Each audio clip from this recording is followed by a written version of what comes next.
Your shadow isn't a flaw or a mistake. It's a natural part of you. With this video, I want to dive into the fascinating topic of shadow work. I want to go into what shadow work is and go into the 8 archetypes that Carl Jung made for us about ourselves. So what exactly is shadow work?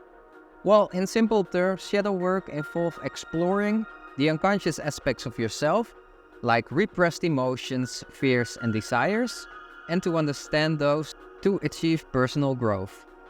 We all have traits that we are proud of and that we are really able to show the world. There are also traits that we might have, that we either repress for ourselves or to the outside world.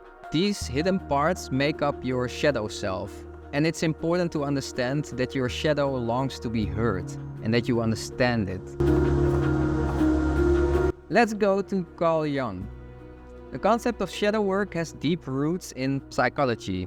Thanks to the Swiss psychiatrist Carl Jung, Jung introduced the idea of the shadow, those suppressed or ignored aspects of ourselves that often stand in contrast to the persona of who we present to the world.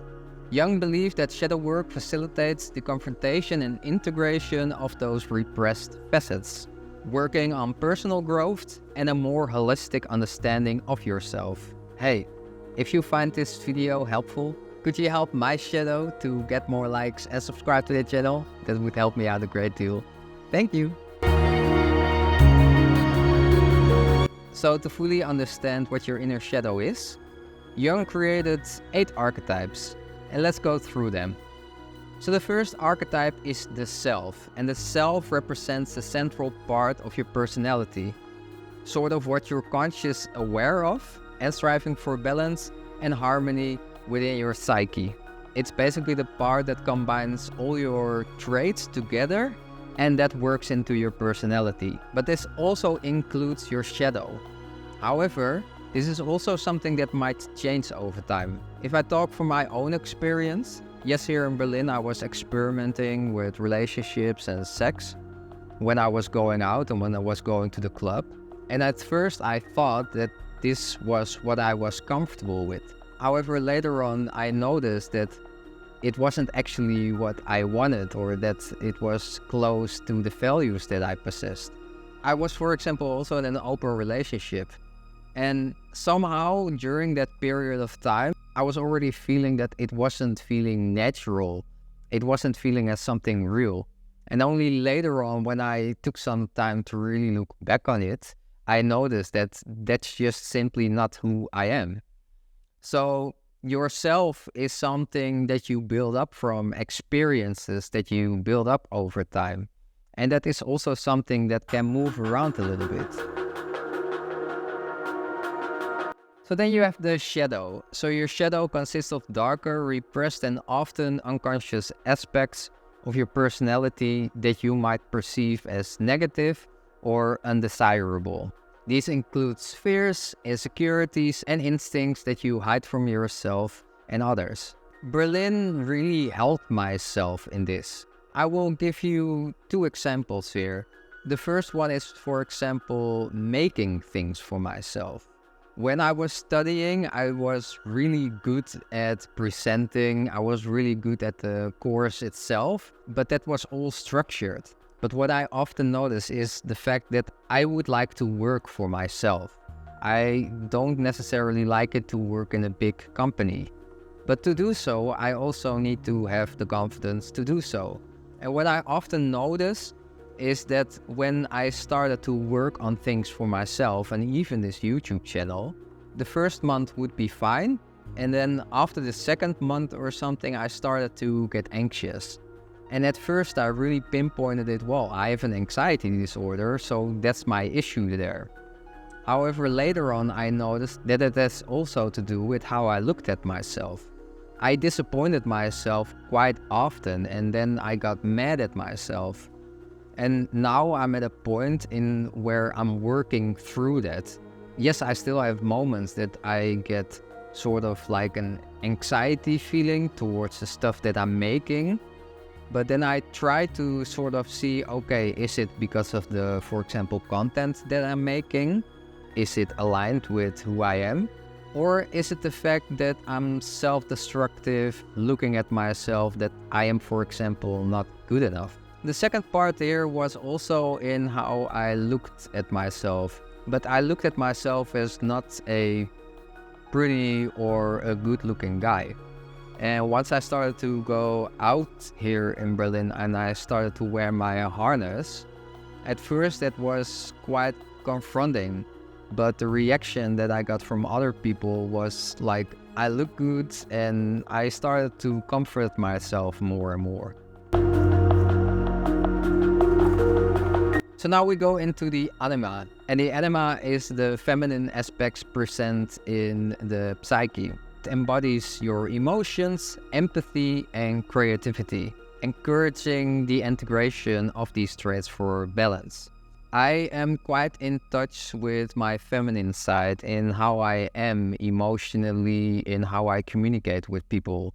I'm a cute guy, but I also am like that in my communication. So my friends I call darling or sweeties or whatever, that's just part of who I am. But for a very long time, due to the social construct that we have, I always struggled with that a little bit. But also due to the fact that I'm now more aware of who I am, I also attract the right people in where it's just to be okay to be yourself. And I also learned that if it's not okay to be myself, it's not the surrounding for me to be in. And I also think that it's a very good thing to accept both your anima and also the next one, which is your animus, and that's basically the masculine side. And this includes qualities such as logic, assertiveness, and a drive for self-knowledge and reflection. But to accept both sides of yourself, to have that again in balance and to just accept who you are. Because if you don't, then it might be a little bit of a struggle. And I talk from my own experience there. It's a good balance to let those two work together and to fully see who you are as a person.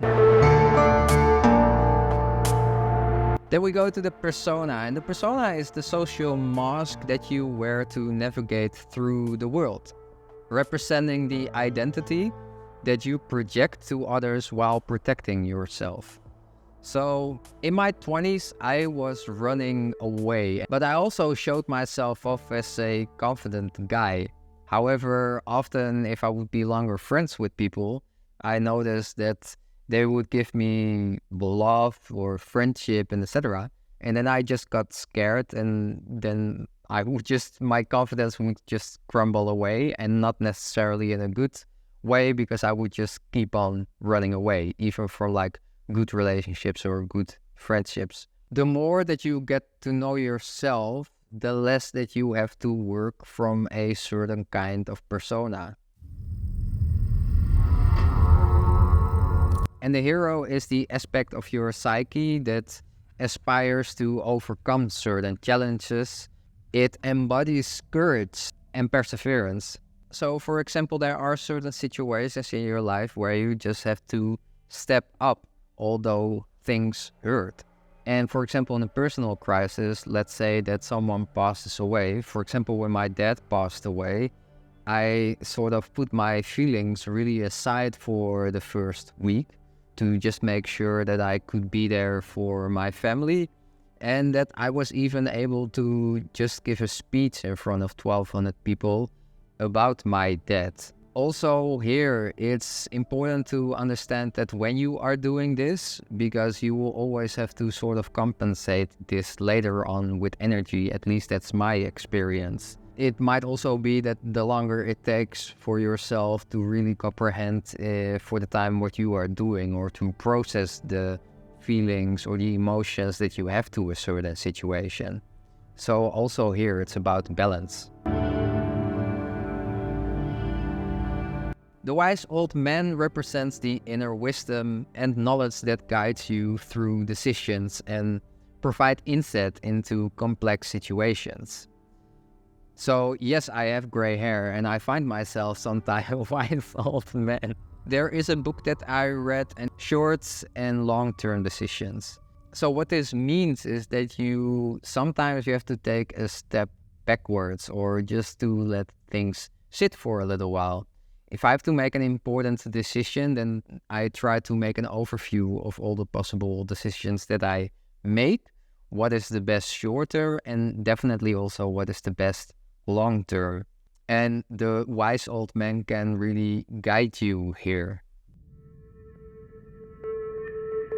And then lastly, we have the Trickster. And the Trickster embodies the playful and mischievous aspects of your psyche that challenges norms and encourages change and transformation through humor and disruption. You might find yourself making light of serious situations or questioning established practices. This is your Trickster basically at work.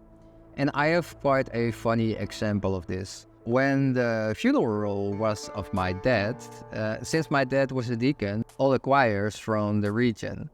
And there was one choir that was just so bad, but it gave lightness to the whole situation. It was so bad, and then I looked to my brother and I told him, like, not too loud because we were sitting front row, but I looked at him and I told him, like, yeah, this sounds like the Josti band. And the Josti band is basically a band with people, well, that cannot really play, to put it lightly. I'm just joking here, right? It's a joke between me and my brother. Anyways, we started laughing, and your Trickster might help you to go through certain dark emotions that you might have. I always love to do that, but maybe it's a Dutch thing, but also maybe it's a bit of a coping mechanism for myself.